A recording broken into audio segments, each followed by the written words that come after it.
हिंद साथियों, मैं आपका दोस्त, मैं आपका भाई नवीन कुमार।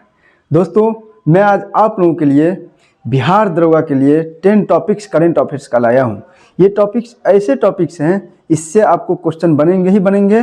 और इस टॉपिक्स को मैंने शॉर्टलिस्टेड करके लाया हूँ, यानी कि 2-3 मैगजीन से मेरा कोशिश है कि इसको शॉर्टलिस्टेड किया हूँ और मैंने वही क्वेश्चन को शामिल किया है जो आपके एग्जाम में आ सकते हैं। और ये देख सकते हैं मैंने कैसे शॉर्टलिस्टेड किया हूँ। आप देख पा रहे हैं, यही सब है दोस्तों। नोट्स आप लोगों के लिए तैयार किया हूँ। ये बेहद इंपॉर्टेंट क्वेश्चन है और इसमें कौन कौन टॉपिक्स हो सकते हैं मैं बता देता हूँ और इसको आप लोग देखिए, आप स्किप नहीं कर सकते हैं। ये है आपको प्रमुख पुस्तक एवं लेखक, यानी 2025 में जो प्रमुख पुस्तक और लेखक हैं ये वो हैं इम्पोर्टेंट, मैंने जो है इसको शामिल कर दिया हूँ। उसके बाद टॉपिक्स हैं आपको आगामी बैठक और सम्मेलन, जो बैठक और सम्मेलन आगामी होने वाला 2026 में उसको लिया हूँ। फिर मैंने लिया है दोस्तों प्रमुख अंतर्राष्ट्रीय सम्मेलन लिया है, यानी 2025 में जो प्रमुख अंतर्राष्ट्रीय सम्मेलन हुआ है उसको लिया हूँ। फिर प्रमुख दिवस एवं थीम, इनसे भी क्वेश्चन बनते हैं। फिर मैंने लिया है 2025 के प्रमुख सैन्य अभ्यास, यानी कि सैन्य अभ्यास से बिहार दरोगा में क्वेश्चन बने हैं तो इसको भी लिया हूँ। उसके बाद प्रमुख सूचकांक लिया हूँ 2025 वाला। फिर मैंने लिया है दोस्तों वर्ष 2025 के विभिन्न ऑपरेशंस, यानी कि विभिन्न ऑपरेशन हैं उसको मैंने ऐड किया हूँ। उसके बाद रामसर स्थल से संबंधित जो क्वेश्चन बन सकते हैं उसको भी ऐड कर लिया हूँ। फिर मैंने लिया है 18वीं भारत वन स्थिति रिपोर्ट 2023 है और उसके बाद 2025 GI टैग, जो इम्पोर्टेंट GI टैग है उसको लिया है। इतना टॉपिक यानी 10 टॉपिक्स हैं। ऐसे आप करोगे पहली बार तो आपको कम से कम 2 घंटा लग ही जाएंगे, लेकिन मैं आधा घंटा में प्रोवाइड करवा रहा हूँ क्योंकि मैं शॉर्ट लिस्टेड किया हूँ और ये वेरी इंपॉर्टेंट है, इसको स्किप नहीं कीजिएगा। और करेंट अफेयर्स का सीरीज अगर आप लोगों का सपोर्ट रहता है तो मैं लगातार लेके आऊँगा। सिर्फ आप लोगों के लिए इतना मेहनत करता हूँ। और बिहार दरोगा 1799 में एग्जाम तक मेरे साथ सिर्फ बने रहिए, देखिए आपको बहुत ही फायदा होने वाला है। आप लोगों का सपोर्ट रहता है तो GK GS में भी कुछ मैं लाऊंगा, लेकिन अब समय नहीं है इसलिए अब नहीं ला पा रहा हूं। लेकिन कोशिश करूंगा कि इंपॉर्टेंट टॉपिक्स का अगर आप लोगों का सपोर्ट रहता है डेली तो करंट अफेयर्स का डेली लाऊंगा और ये लगातार चलता रहेगा। ऐसा कोई नहीं बताने वाला है, सिर्फ मैं बता रहा हूँ। इसी के साथ चलिए दोस्तों, तो ज़्यादा टाइम न लेते हुए आज मैं आप लोगों को करंट अफेयर्स का 10 टॉपिक्स कराने वाला हूँ जो बिहार दरोगा के एग्जाम के लिए वेरी इंपॉर्टेंट है। देख रहे हैं 10 टॉपिक्स है, पुस्तक और उनके लेखक हैं। अब मैंने उसी को करवा रहा हूं जो आपके एग्जाम में आएंगे सीधे। तो इम्पोर्टेंट है और इम्पोर्टेंट कलेक्शन है, यानी कि पूरा बुक नहीं। फिर आगामी बैठक सम्मेलन है, आप देख पा रहे हैं ये पूरा हैंड रिटन है और मैं आप लोगों के लिए ही सिर्फ मेहनत कर रहा हूँ। और फिर है 2025 के प्रमुख सैन्य अभ्यास, यहाँ से भी क्वेश्चन आए हैं तो जो प्रमुख सैन्य अभ्यास है उसी को मैं करवा रहा हूँ। फिर है यहाँ पे 2025 के प्रमुख सूचकांक है। फिर आगे देखिए प्रमुख अंतर्राष्ट्रीय सम्मेलन है जो इम्पोर्टेंट है, वही मैं करवाना चाहता हूं। और आगे हैं प्रमुख दिवस और उनके थीम, तो कुछ इंपॉर्टेंट दिवस होते हैं और उनके थीम इंपॉर्टेंट हो जाते हैं, तो उस पर मैं फोकस किया हूं। फिर आगामी है 2025 के विभिन्न ऑपरेशन है। फिर रामसर स्थल को लिया है मैंने। फिर 18वीं वन स्थिति रिपोर्ट 2023 का है। फिर GI टैग, यानी कि इतना 10 टॉपिक्स हैं। ये टॉपिक्स मुझे उम्मीद है कि इस टॉपिक से आपको क्वेश्चन लड़ेंगे, तो इसलिए आपको रिवीजन सीरीज के रूप में इसको आप जरूर कीजिए। तो चलिए स्टार्टिंग करते हैं। पहला क्वेश्चन है, यानी कि इसमें व्हाई भारत मैटर्स, यानी कि भारत के प्रमुख पुस्तकों और लेखक में व्हाई भारत मैटर्स, तो इसको किसने लिखा है? S जयशंकर जी ने लिखा है। S जयशंकर क्या है? भारत के विदेश मंत्री हैं। विदेश मंत्री हैं व्हाई भारत मैटर्स, यानी कि व्हाई भारत मैटर्स मतलब भारत क्यों मायने रखती है, इसी टाइप से हुआ जो भी है व्हाई भारत मैटर्स। तो भारत की मायने क्यों रखते हैं, इस टेंशन किसको हो भाई? विदेश मंत्री को होंगे, ये विदेश मंत्री, इसीलिए व्हाई भारत मैटर्स। तो कोरिलेट करके याद करने की कोशिश कीजिए। फिर है इंपॉर्टेंट पर्सनालिटी है छौंक on food economics and society, तो इस पुस्तक को लिखे हैं अभिजीत बनर्जी। मैंने क्यों लिया? क्योंकि अभिजीत बनर्जी को नोबेल पुरस्कार मिला था इकोनॉमिक्स के क्षेत्र में, तो इकोनॉमिक्स से इसको कोरिलेट कर लीजिएगा। इकोनॉमिक्स से देखिए छौंक ऑन फूड इकोनॉमिक्स सोसाइटी, तो भाई सोसाइटी के बारे में भी उसको है, फिर फूड के बारे में भी सोच रहे बेचारा। तो कौन है भाई? बनर्जी जी हैं, अभिजीत बनर्जी, जो नोबेल पुरस्कार इकोनॉमिक्स में पाए थे। तो इस टाइप से इसको कोरिलेट कीजिए। फिर है विल्ड फिक्शंस है अमिताभ घोष है। विल्ड फिक्शंस किसने लिखा है? अमिताभ घोष जी है विल्ड फिक्शन। तो अमिताभ घोष इंपॉर्टेंट पर्सनालिटी है, ठीक है। New icon Savarkar and the facts, new icon Savarkar and the fact. इसको किसने लिखा है? अरुण शौरी जी ने। अरुण शौरी, शौरी सावरकर, सावरकर जी से इसने शौरी मांगा, सावरकर शौरी। शौरी से आपको याद रखिए सावरकर एंड द फैक्ट, ठीक है। फिर है life on Mars collected stories. Life on Mars यानी कि मंगल ग्रह के जीवन की बात कर रहा है। Life on Mars, Namita Gokhale, Gokhale ji ने बोल रहा है कि life on Mars collected stories. तो इसको कोरिलेट कीजिए भाई, Namita Gokhale life on Mars. Gokhale ji जो है मार्स के बारे में, जीवन के बारे में सोच रहे हैं, मार्स के जीवन के बारे में सोच रहे हैं, तो इसी टाइप से इसको याद रखिए, कोरिलेट कीजिए। फिर है the undying light, undying light A personal history of independent India. इसको लिखा है गोपाल कृष्ण गोखले, इंपॉर्टेंट पर्सनालिटी है, याद रखना चाहिए। ये personal history of independent India के बारे में सोच रहे हैं। भाई इंडिपेंडेंट इंडिया यानी कि गांधी जी ने क्या सोचा था, भारत को आजाद करेंगे, तो इंडिपेंडेंट मतलब कि आजादी, इंडिया, तो यहाँ भी गांधी है, तो इससे याद करिए इंडिपेंडेंट इंडिया, गोपाल कृष्ण गांधी। तो क्या है पूरा पुस्तक का नाम है? The undying light A personal history of independent India, Gopal Krishna Gandhi. Independent India के बाद गांधी जी कर सकते हैं ना, ठीक है। अगला है फिर उगना। फिर उगना तो वेरी वेरी इंपॉर्टेंट है, क्योंकि इसको साहित्य अकादमी युवा पुरस्कार 2025 से नवाजा गया है। तो इस पुस्तक को किसने लिखा है? पार्वती तिर्की ने। फिर उगना, उगना, उगना यानी कि आप जान रहे हैं उगना सूर्य देवता से संबंधित है। फिर पार्वती, सूर्य देवता देवता हो गया, तो पार्वती से इसको उगना से कॉन्टेक्ट कर, कोरिलेट कर लेंगे, ठीक है। आगे है the one, cricket my life and more. Cricket से है भाई, क्रिकेटर हैं तो Shikhar Dhawan, very very important ये भी है। यानी जो भी पुस्तक मैंने लिया है वही लिया है जो आपके एग्जाम में आने की संभावना है, और ये क्रिकेट से इसको कोरिलेट करेंगे। क्रिकेट, क्रिकेट कौन कौन? धवन जी क्रिकेट खेलते हैं, तो इससे ही याद रहेगा आपको। व्हाई द कॉन्स्टिट्यूशन मैटर्स, इसको किसने लिखा है? D.Y.. Chandrachud. Why the constitution matters, इसको कैसे कोरिलेट करेंगे? तो कॉन्स्टिट्यूशन मैटर्स के बारे में अगर सोचेंगे तो कौन सोचेंगे भाई? चंद्रचूड़ जी। चंद्रचूड़ जो जान रहे हैं हम लोग, सुप्रीम कोर्ट के जज रह चुके हैं ये लोग, और चंद्रचूड़ फैमिली के मोस्टली होते हैं। तो कॉन्स्टिट्यूशन की अगर चिंता होगी किसको होगी? तो चंद्रचूड़ साहब जी को होंगे, तो इसे इसको कोरिलेट करेंगे। ऐसा मतलब आपको कोई नहीं बताने वाला जो मैं बता रहा हूँ, अब मैं वही बताऊंगा जो एग्जाम में आपको पूछेंगे, तो इसलिए मेरे चैनल से जुड़े रहेंगे, और एग्जाम तक आप लोगों के साथ मैं बिल्कुल कोशिश करूंगा कि जितना हो सके मुझसे उतना करवाऊंगा। ड्यूटी करते हुए भी इतना करवा रहा हूँ, बहुत है मेरे लिए। अगर आपको ये वीडियो अच्छा लगता है तो मेरे चैनल को लाइक, सब्सक्राइब, शेयर करना नहीं भूलेंगे। Mother Mary comes to me, mother Mary comes to me, इसको किसने लिखा है? अरुंधति राय। किसने लिखा है? अरुंधति राय ने। अरुंधति राय इंपॉर्टेंट पर्सनालिटी है। 107 डेज यानी कि 107 डेज, इसको किसने लिखा है? कमला हैरिस जी ने। तो 107 डेज, तो कमला हैरिस याद रखेंगे। The monk who become chief minister, the definitive biography of Yogi Adityanath. The monk, monk सन्यासी से संबंधित है भाई, और भी चीफ मिनिस्टर हैं। तो मंक सन्यासी के रूप में कौन है भाई? तो योगी आदित्यनाथ है।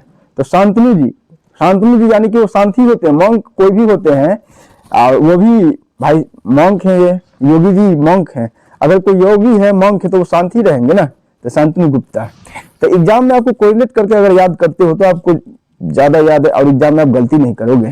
तो मंक कौन होते हैं? वो मुख्यमंत्री है, योगी जी मंक होते हैं भाई। और शांतनु, शांति हमेशा शांत रहते हैं योगी कोई होंगे, तो ऐसे याद रखेंगे इसको। नेक्स्ट है I am Georgia, my roots my principles. ये जो है इस पुस्तक को लिखा है जॉर्जिया मेलोनी ने, इटली के हैं, अभी जान रहे हैं इटली के प्रधानमंत्री हैं। फिर I am Giorgia, I am my roots my principles, आत्मकथा की प्रस्तावना को भारतीय संस्करण किया है, किसने किया है? मोदी जी ने किया है। तो इसको मेलोनी से मोदी याद रखिएगा, मेलोनी मोदी। तो I am Georgia, my roots my principles, Narendra Modi.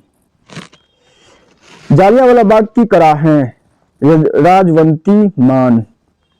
Jallianwala Bagh की कराहें यानी कि जालियांवाला बाग में कराहें इतनी हुई थी कि मान गए राजवंती जी ने, मना लिया सबको भाई, कराहें हुई थी उसमें। Incomplete justice, the supreme court at 75 critical reflections, तो एस मुरलीधर। तो इसको भी याद रखेंगे। फिर अगला है आगामी बैठक, यानी पुस्तक कोशिश कीजिएगा ट्रिक से अगर याद हो जाता है तो अच्छा है।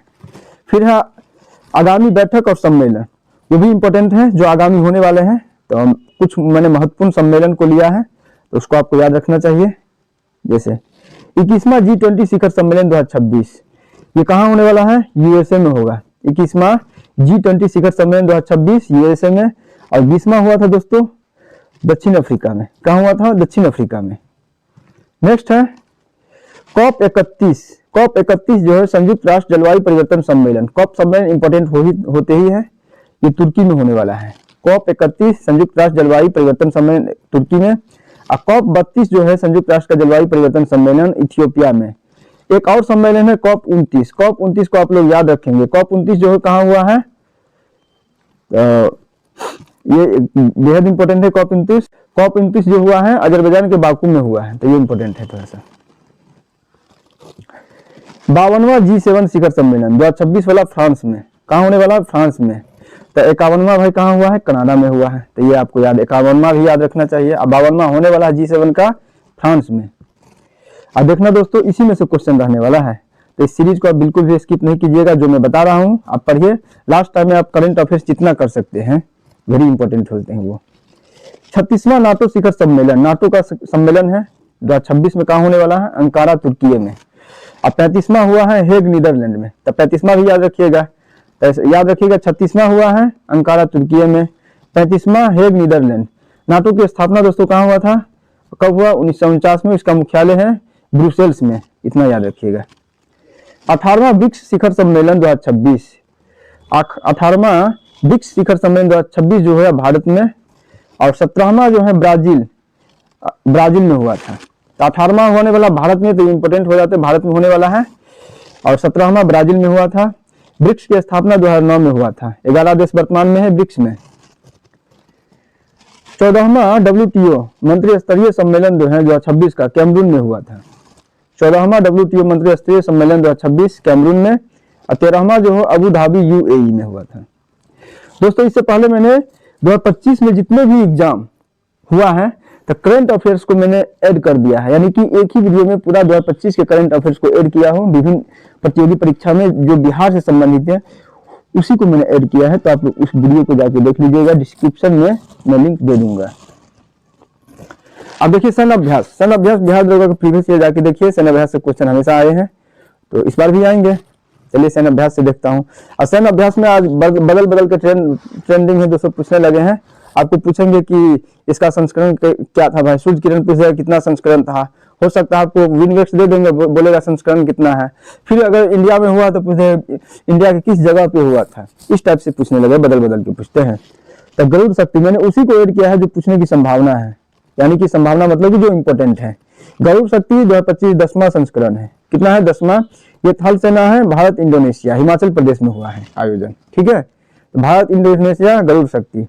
सूर्य किरण है 19वां संस्करण है भारत नेपाल, ठीक है। सूर्य किरण भारत नेपाल है, पिथौरागढ़ उत्तराखंड में। विनवेक्स है 6ठा शिखर सम्मेलन, छठा सैन्य अभ्यास है भारत वियतनाम। वी से वी, इधर भी वी है, और विनवेक्स यानी भारत वियतनाम, ऐसे याद रखिएगा। और सूर्य किरण है नेपाल में, ठीक। मित्र शक्ति है भारत श्रीलंका, ये 11वां संस्करण है, ये बेलगांव कर्नाटक में हुआ। तो पूछ देगा कि मित्र शक्ति भारत श्रीलंका के बीच हुआ है, 11वां संस्करण है। कहाँ हुआ है भाई? कर्नाटक में हुआ है, बेलगांव में। तो इस टाइप से आपको पूछ सकते हैं। तो संस्करण आपको याद रखना चाहिए मेरे ख्याल से, क्योंकि मैं कुछ ही लिया हूँ, ज्यादा नहीं लिया हूँ संस्करण, और उसी को लिया जो इंपोर्टेंट हो सकते हैं। शक्ति अभ्यास भारत और फ्रांस के बीच है, थल सेना है ये भी। शक्ति अभ्यास डस्ट लिप कितना बार पूछे गए हैं? 6ठा संस्करण है भारत उज्बेकिस्तान के बीच, पुणे में। डस्ट लिप जो है भारत उज्बेकिस्तान।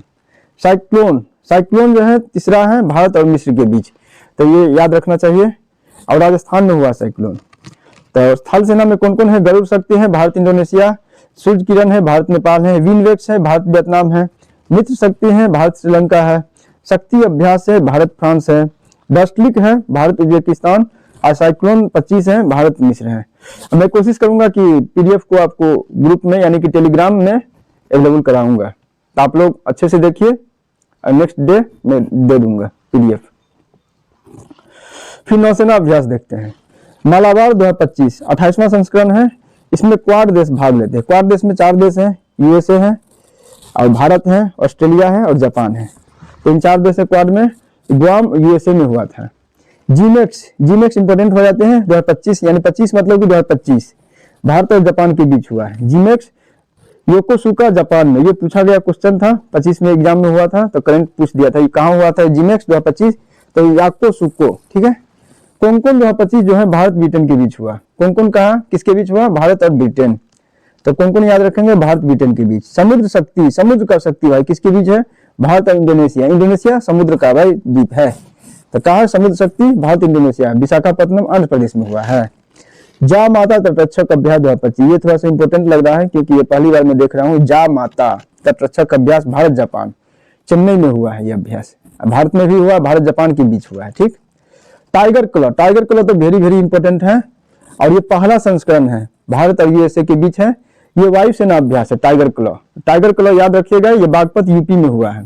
तो टाइगर क्लॉ मुझे लगता है कि पूछ भी सकता है, पहला है, पहली बार हुआ है। कोई अगर अभ्यास पहली बार होता है तो पूछने की संभावना ज्यादा रहती है।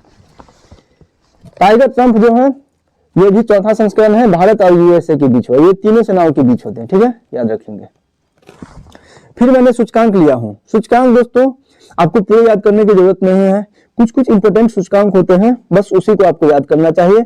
और उसमें मेनली रूप से पूछा जाता है फर्स्ट रैंक कौन है, फिर पूछेगा भारत की स्थिति क्या है इसमें, और कौन जारी करता है। तो जारी करता भी कुछ कुछ ही याद करना है, सबको याद नहीं करना है, ठीक है। तो मैं बता रहा हूँ कौन कौन इंपोर्टेंट है, उसको आपको देख लेना चाहिए। और एक्स्ट्रा आप जितना कर सकते हो तो इंपोर्टेंट है ही, उतना कर लीजिए, लेकिन मैं जो बता रहा हूँ उसको आप मिस नहीं कीजिएगा। चलिए स्टार्ट करते हैं। सूचकांक में लिया हूँ जलवायु जोखिम सूचकांक। जलवायु जोखिम सूचकांक 2025 जो है जर्मन वाच के द्वारा जारी किया गया है। इसमें डोमिनिका जो है फर्स्ट है, भारत का स्थान छठा है, ठीक है। जलवायु परिवर्तन प्रदर्शन सूचकांक 2026 का जो है जर्मन वाच के द्वारा ये भी जारी किया है। प्रथम 3 में कोई नहीं है इसमें, तो डेनमार्क इसमें चौथा स्थान पे है और भारत का है इसमें 23वां। कितना है? 23वां स्थान है भारत का। 23वां है, याद रखेंगे 23वां स्थान है। विश्व प्रतिस्पर्धात्मक सूचकांक IMD के द्वारा जारी किया गया है। इसमें स्विट्जरलैंड जो है टॉप पर है, ठीक है। तो विश्व प्रतिस्पर्धा सूचकांक 2025 IMD द्वारा जारी, भारत का स्थान 41वां है। कितना है? 41वां।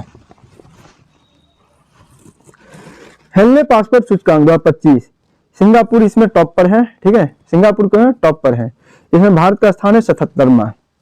ग्लोबल हंगर इंडेक्स इसमें टॉप पर, ग्लोबल हंगर इंडेक्स 2025 जो है ये इंपोर्टेंट है। आर्मेनिया टॉप पर है और 102 है भारत का स्थान है। कितना है? 102वां, यानी कि सबसे ज्यादा टॉप पर इसमें है आर्मेनिया है और भारत 102वां स्थान है। विश्व खुशहाली सूचकांक 2025 के है, फिनलैंड है, भारत में 118वां स्थान पे है। Global gender gap index 2025 W economic forum के विश्व आर्थिक मंच के द्वारा ये जारी किया गया। आइसलैंड टॉप पर है, इसमें भारत का स्थान है 131 है। मानव विकास सूचकांक ये भी इंपोर्टेंट हो जाता है, UNDP के द्वारा जारी किया गया है। आइसलैंड टॉप पर है, भारत का स्थान 130। स्कोर इसमें कितना है भारत का भाई? 0.685 है। कितना है? 0.685 इसका स्कोर है भारत का, तो स्कोर भी पूछा जा सकता है। विश्व प्रेस स्वतंत्रता सूचकांक रिपोर्टर्स विदाउट बॉर्डर्स इसने जारी किया है। नॉर्वे इसमें टॉप पर है, भारत 151वें स्थान पे है। तो ये मैंने कल भी करवाया था क्योंकि ये पूछा गया क्वेश्चन है। तो विश्व प्रेस स्वतंत्रता सूचकांक आपको याद रखिएगा। याद कौन कौन रखना है? विश्व प्रेस स्वतंत्रता सूचकांक, ग्लोबल हंगर इंडेक्स है और यही है, और हेनले पासपोर्ट है, विश्व खुशहाली सूचकांक है। बस इतना 4-5 है, इसको इंपोर्टेंट को याद रखिएगा, बाकी अपना जितना याद रख सकते कीजिए। प्रथम अंतर्राष्ट्रीय सम्मेलन 2025 यानी कि 8वां अंतर्राष्ट्रीय सौर गठबंधन सभा, यह भारत मंडपम नई दिल्ली में। भारत समुद्री निवेश सम्मेलन, यह है इंडिया हाउस लंदन में, ठीक है। प्रमुख अंतर्राष्ट्रीय सम्मेलन उसको मैंने ऐड किया है। पहला सागरमाथा संवाद, ये कहां पे हुआ है? आयोजन काठमांडू में। विश्व हाइड्रोजन शिखर सम्मेलन, ये 2025 रॉटरडम नीदरलैंड में। कहां पे? नीदरलैंड। 6ठा बिम्स्टेक शिखर सम्मेलन बैंकॉक में। वैश्विक प्रौद्योगिकी शिखर सम्मेलन 2025 नई दिल्ली में। कहां पे? नई दिल्ली। मोबाइल वर्ल्ड कांग्रेस 2025, इसका आयोजन बार्सिलोना स्पेन। ये पूछा गया क्वेश्चन है तो आपको याद रखना चाहिए, VVI है मोबाइल वर्ल्ड कांग्रेस। 8वां हिंद महासागर सम्मेलन, ये भी पूछा गया है, मस्कट ओमान में। ये भी इंपोर्टेंट है, VVI इसको मान सकते हैं। 8वां हिंद महासागर शिखर सम्मेलन मस्कट ओमान। विश्व समुद्री प्रौद्योगिकी सम्मेलन जो है चेन्नई में। कहां पे है? चेन्नई में। कहां? चेन्नई में। प्रमुख दिवस एवं उनके थीम है, कुछ इंपॉर्टेंट दिवस है और उसके थीम है, उसको भी आपको याद रखना चाहिए। जैसे कि 26 नवंबर को संविधान दिवस है, इसका थीम क्या है? Our constitution our pride. 14 नवंबर को है विश्व मधुमेह दिवस, डायबिटीज अक्रॉस लाइफ स्टेज से। 27 सितंबर जो है विश्व पर्यटन दिवस है, ठीक है। इसमें क्या पर्यटन दिवस का theme? Tourism and sustainable transformation. 16 सितंबर है विश्व ओजोन दिवस, इसका है from science to global action, from science to global action. 21 जून को है अंतर्राष्ट्रीय योग दिवस है, yoga for one earth one health, yoga for one earth one health. 5 जून जो है विश्व पर्यावरण दिवस है, इसमें है इंडियन ग्लोबल प्लास्टिक पॉल्यूशन, ठीक है। अब 22 अप्रैल को है पृथ्वी दिवस है, 22 अप्रैल पृथ्वी दिवस, आवर पावर आवर प्लेनेट, इसको याद रखिएगा। फिर मैंने लिया है, तो इसमें क्या क्या इंपॉर्टेंट है? 21 जून वाला याद रखिएगा, योगा फॉर वन अर्थ। 5 जून का थीम, अब 22 अप्रैल, ये तीनों इंपॉर्टेंट है, बाकी अपने हिसाब से जितना हो सके कीजिएगा। कुछ मैंने इंपॉर्टेंट ऑपरेशन लिया है, यानी कि ये वेरी इंपॉर्टेंट है, VVI इसको कह सकते हैं, यानी कि इसमें से भी क्वेश्चन आने की संभावना है। ये 2025 के प्रमुख ऑपरेशन है, तो इसको स्किप नहीं कीजिए। वर्ष 2025 में ऑपरेशन सागर बंधु, ये क्या है भाई? भारत द्वारा श्रीलंका में बाढ़ में फंसे लोगों को बचाने हेतु लाया गया था ऑपरेशन सागर बंधु। ऑपरेशन राहत जो है सेना द्वारा बाढ़ प्रभावित क्षेत्रों पंजाब, हिमाचल प्रदेश और जम्मू कश्मीर में चलाया गया ना, तो ऑपरेशन राहत। ऑपरेशन स्पाइडर वेव, ये क्या है? यूक्रेन द्वारा रूस पर अब तक का सबसे बड़ा ड्रोन हमला। ऑपरेशन स्पाइडर वेव जो है यूक्रेन द्वारा किया गया था, किस पर? तो रूस पर अब तक का सबसे बड़ा ड्रोन हमला था। ऑपरेशन मिडनाइट हैमर, ये वेरी वेरी इंपॉर्टेंट है, मिडनाइट स्पाइडर वेव और मिडनाइट हैमर। अमेरिका द्वारा ईरान के 3 परमाणु ठिकानों फोर्डो, नताज और इस्फहान पर हमला किया गया इसके जरिए। ऑपरेशन टू प्रॉमिस 3, यानी ये ईरान द्वारा चलाया गया, इजराइल पर हमला किया गया, ठीक है। ऑपरेशन राइजिंग लायन, ये भी इंपॉर्टेंट है, राइजिंग लायन वेरी इंपॉर्टेंट है। तो ये जो है इजराइल द्वारा ईरान के न्यूक्लियर साइट पर हमला किया गया था, ठीक है, ऑपरेशन राइजिंग लायन के द्वारा। ऑपरेशन डेविल हंट, इसमें जो है बांग्लादेश में शेख हसीना के समर्थकों को गिरफ्तार किया गया, ये चलाया गया था यूनिस सरकार के द्वारा, तो ऑपरेशन डेविल हंट। ऑपरेशन सद्भाव, भारत द्वारा म्यांमार, लाओस और वियतनाम में मदद, क्यों मदद? भाई टाइफून चक्रवात आया था, इसके लिए मदद के लिए भारत के द्वारा ऑपरेशन सद्भाव चलाया गया म्यांमार, लाओस और वियतनाम में। ऑपरेशन बॉम्बी बॉकेट, ये जो है ऑपरेशन उत्तराखंड में जंगल में आग को बुझाने के लिए वायुसेना के द्वारा चलाया गया, ऑपरेशन बॉबी बॉकेट, ठीक है, ऑपरेशन बॉबी बॉकेट इंपॉर्टेंट है। अब मैंने लिया है रामसर साइट से संबंधित कुछ इंपॉर्टेंट क्वेश्चन लिए हैं, इससे भी क्वेश्चन आते रहे हैं, और लेटेस्ट का कुछ मैंने ले लिया है, उसके बाद कुछ इससे इंपॉर्टेंट फैक्ट है, इसको लिया है, तो आप लोग देख सकते हैं रामसर स्थल से है। मैंने लिया है सिलीसेड झील, सिली राजस्थान, सिलीसेड झील कहाँ का है? राजस्थान का। कोपरा जलाशय कहाँ का है? छत्तीसगढ़ का है, रामसर। कोपरा जलाशय याद रखिएगा। गोगाबिल, गोकुल जलाशय और उदयपुर झील, इसको हाल फिलहाल में शामिल किया गया 2025 में। गोगाबिल कटिहार का है, और गोकुल जलाशय है बक्सर का रामसर स्थल, उदयपुर झील है वेस्ट चंपारण, पश्चिमी चंपारण। अब बिहार में 6 हो गए हैं, और आप लोग कमेंट सेक्शन में बताएंगे कि 6 रामसर स्थल कौन कौन है बिहार में। उधवा झील जो है झारखंड का है, कहाँ का है? झारखंड। तवा जलाशय है मध्य प्रदेश, तवा जलाशय मध्य प्रदेश का है। नंदरायण पक्षी अभ्यारण्य जो है तमिलनाडु, यानी तमिलनाडु में सबसे ज्यादा रामसर स्थल 20 है। और काजू वैली पक्षी अभ्यारण्य ये भी तमिलनाडु का है। और सेकेंड में सबसे ज्यादा 10 रामसर स्थल कहाँ पे है? यूपी में है। इससे संबंधित कुछ फैक्ट भी है मेरे पास, उसको भी मैं दिखाता हूँ क्या क्या है। तो रामसर स्थल 1974 में प्रथम स्थल जो है इसमें कौन शामिल किया गया? कोबोल प्रायद्वीप ऑस्ट्रेलिया का है। 1982 में भारत इसमें शामिल हुए थे, ठीक है। फिर भारत के प्रमुख पहला रामसर स्थल कौन है? चिल्का झील है। और भारत का सबसे बड़ा सुंदरवन है, ठीक है, सुंदरवन वेस्ट बंगाल में।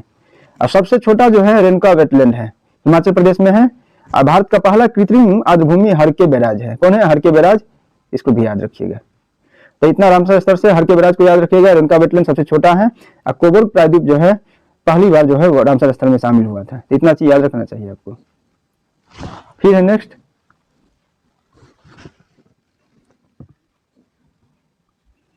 अब मैंने लिया है 18वीं भारत वन रिपोर्ट 2023, यानी कि वन स्थिति रिपोर्ट फैक्ट वाला क्वेश्चन है, इससे भी क्वेश्चन आते रहे हैं, इसको भी मैंने लिया है।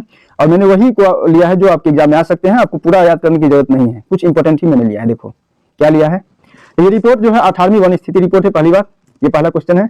वन आवरण में 715,343 वर्ग किलोमीटर, इसे याद रखिएगा। 715 यानी 7,15,343 वर्ग किलोमीटर वन आवरण, 21.76 है, इस परसेंटेज को याद रखिएगा। और 156 वर्ग किलोमीटर वृद्धि हुई, वन आवरण में 156 वर्ग किलोमीटर। वृक्ष आवरण है 112, 1,12,14 वर्ग किलोमीटर, ठीक है। इसमें 3.41 और 1289 वर्ग किलोमीटर वृद्धि। कुल कितना 827, 357, याद रखिएगा 8,27,357 वर्ग किलोमीटर है वनावरण वृक्ष आवरण। 25.17 ये परसेंटेज याद रखिएगा, 1445 वर्ग किलोमीटर की टोटल वृद्धि हुई है, बस इतना। फिर है पहली बार वन स्थिति रिपोर्ट जो है 1987 में जारी किया गया था, ये भी याद रखिएगा। मैं बता देता हूँ, सर्वाधिक वन आवरण वाले 3 राज्य हैं, कौन कौन है? मध्य प्रदेश, अरुणाचल प्रदेश और छत्तीसगढ़। सर्वाधिक वन आवरण वाले 3 राज्य मध्य प्रदेश, अरुणाचल और छत्तीसगढ़ हैं। सबसे कम वन आवरण वाले राज्य हैं हरियाणा, पंजाब और गोवा। तो सबसे ज्यादा कौन है? मध्य प्रदेश, अरुणाचल प्रदेश, छत्तीसगढ़, ये तीनों को याद रखिएगा, बस काम हो जाएगा। फिर है पहली बार वन स्थिति 1987 मैंने बताया। सर्वाधिक वन जो है आवरण 3 राज्य में वृद्धि हुई है। सर्वाधिक वन आवरण वाले 3 राज्य हैं, कौन कौन है? मिजोरम है, गुजरात और उड़ीसा, यानी 3 राज्यों में वृद्धि हुआ है सर्वाधिक वन आवरण वाले वृद्धि में। सर्वाधिक वन का नुकसान कहाँ का हुआ है? मध्य प्रदेश, आंध्र प्रदेश और तेलंगाना में, यानी सबसे कम, यानी सबसे ज्यादा नुकसान किसमें? मध्य प्रदेश, आंध्र प्रदेश, तेलंगाना में। सर्वाधिक 1%, 1% हमेशा पूछते हैं इस क्वेश्चन, यानी फर्स्ट में है मिजोरम में 85.34% है और अरुणाचल प्रदेश में है 78.67%। तो बस इतना याद रखिएगा। तो सबसे ज्यादा 1% मिजोरम में, सबसे कम है अरुणाचल प्रदेश में। कुछ मैंने लिया है मैंग्रोव वनस्पति से भी क्वेश्चन। मैंग्रोव वनस्पति से है 2023 का है। इसमें भारत में जो है कुल 4991.68 वर्ग किलोमीटर है, 0.15% है ना, 0.15% है कुल भौगोलिक क्षेत्र का, ठीक। फिर शीर्ष 3 राज्य हैं, इसमें शीर्ष 3 कौन है? पश्चिम बंगाल है, गुजरात है और अंडमान निकोबार है। सर्वाधिक मैंग्रोव वृद्धि में शीर्ष 3 है। आंध्र प्रदेश में 13 वर्ग किलोमीटर की वृद्धि हुई है, फिर महाराष्ट्र है, फिर कर्नाटक है। तो सर्वाधिक मैंग्रोव वृद्धि में शीर्ष 3 आंध्र प्रदेश, महाराष्ट्र और कर्नाटक है। फिर मैंने जीआई टैग को लिया है, ये जीआई टैग भी इंपॉर्टेंट है, क्वेश्चन आप देख सकते हैं प्रीवियस ईयर उठा के, आपको जीआई टैग से भी बिहार दरगाह में क्वेश्चन आए हैं, तो उसको भी मैंने सोचा कि ले लेता हूँ। इसमें पोडेरो खादी क्या है? पोडेरो खादी जो है हाथ से बुनी सूती कपड़ा है, पोडेरो यानी आंध्र प्रदेश का है। मंदारिन संतरे, मंदारिन दार्जिलिंग, मंदारिन है दार्जिलिंग पश्चिम बंगाल का है, ठीक है। आप 2 बार 3 बार वीडियो को देखेंगे तो याद ऑटोमेटिक हो जाएंगे, यानी बार-बार रिवीजन कीजिए, यही तरीका है। अगर कोरिलेट आप कर पाते हैं तो वो भी बढ़िया है। तो मंदारिन संतरे दार्जिलिंग है पश्चिम बंगाल। और नोलेन गुड़ वो भी है, कहाँ का है? नोलेन गुड़ संदेश मिठाई जो है वो भी पश्चिम बंगाल का है। तुंगबुक क्या है? तुंगबुक और पुंगटोंग पुलित यह है सिक्किम का है, जीआई टैग है। दाओ, दाओ ब्लेड जो है, दाओ, दाओ माओ, माओ यानी कि अरुणाचल प्रदेश। माओ लोग कहाँ रहते हैं? चीन में रहते हैं, चीन से सटा हुआ अरुणाचल, दाओ माओ अरुणाचल प्रदेश, याद रखिएगा। फिर है अंबा जी संगमरमर, अंबा जी गुजरात, गुजरात जी। तो अंबा जी याद रखिएगा, गुजरात जी, गुजरात जी यानी कि वहां पे व्यापारी लोग रहते हैं, तो व्यापारी लोग क्या है? जी, ठीक है, उसका लैंग्वेज है। अंबाजी संगमरम, ये कहाँ का है? गुजरात का। मैं कोलेट करा रहा हूँ ताकि आपको याद हो जाए। सांगरी बीन फली है, कहाँ का है? राजस्थान का है। वारंगल चाप्टा मिर्च है, तेलंगाना का है, वारंगल चाप्टा मिर्च। सौदागरी ब्लॉक प्रिंट जो है गुजरात का है, सौदागरी ब्लॉक प्रिंट, ये इंपॉर्टेंट है, हाईलाइट भी किया हूँ। असम का है बोडो जो ग्वारन है, और मैब्र जो बिरवी है। तो बोडो जितना भी लगा रहेगा तो आपको असम का ही होगा, ये याद रखिएगा। बोडो जिसमें लग गया वो असम का है, ठीक। फिर मैंने लिया है रिंडिया सिल्क और खासी हैंडलूम। खासी अगर लग गया ना, खासी है तो गारो खासी तो मेघालय का होगा, और इंडिया सिल्क कहाँ का है? मेघालय का। शामली जिले के गुड़ ये यूपी का है, ठीक। फिर है तमिलनाडु का भी कुछ लिया हूँ। थुई मल्ली चावल है। वरियूर कॉटन साड़ी है।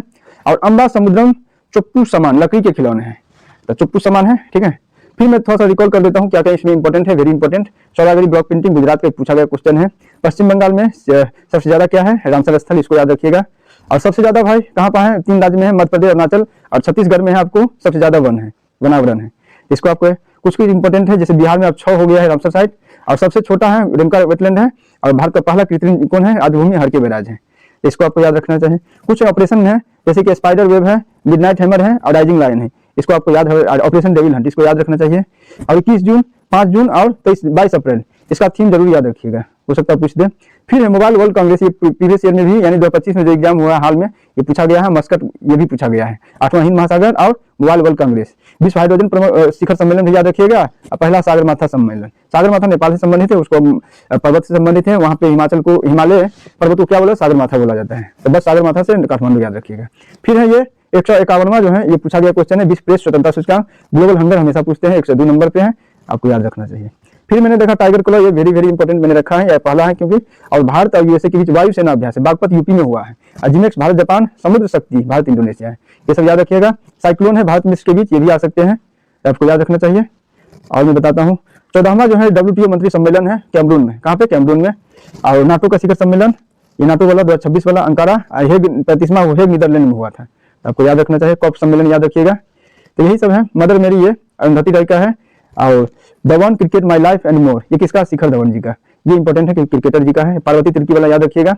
और अमिताभ घोष सिविल फिक्शन है, अमिताभ घोष जी का है। ये वेरी इंपॉर्टेंट है। वाई भारत मैटर्स, ये तो आ भी चुका है 2025 के एग्जाम में, एस जयशंकर जी ने लिखे हैं। तो मैंने जो करवाया हूँ दोस्तों, ये वेरी इंपॉर्टेंट क्वेश्चन सब है। और इतना अगर आप करते हैं जो मैं करवा रहा हूँ करंट सेक्शन से, और मैं आप लोगों को वन लाइनर फॉर्मेट में जितने भी VVI करंट बनते हैं वो भी मैं करवाऊंगा। इसलिए मेरे चैनल से बने रहिए। और वो भी हैंड रिटन फॉर्मेट में होगा, उसको मैं तैयार कर रहा हूँ आप लोगों के लिए। और एग्जाम तक आप मेरे साथ बने रहिए। मैं आपको विश्वास दिलाता हूँ कि आपके एग्जाम में बहुत अच्छा परफॉर्मेंस होने वाला है, क्योंकि मैं वही बताता हूँ, उसी पे चोट करता हूँ जो आपके एग्जाम में आ सकते हैं। तो आप लोग समझ सकते हैं, आपके लिए मैं मेहनत कर रहा हूँ। तो अगर आप लोगों को मेरा चैनल अच्छा लगता है, मेरा वीडियो अच्छा लगता है, तो इस वीडियो को लाइक, सब्सक्राइब, शेयर जरूर करेंगे अपने दोस्तों के साथ। इसी के साथ धन्यवाद।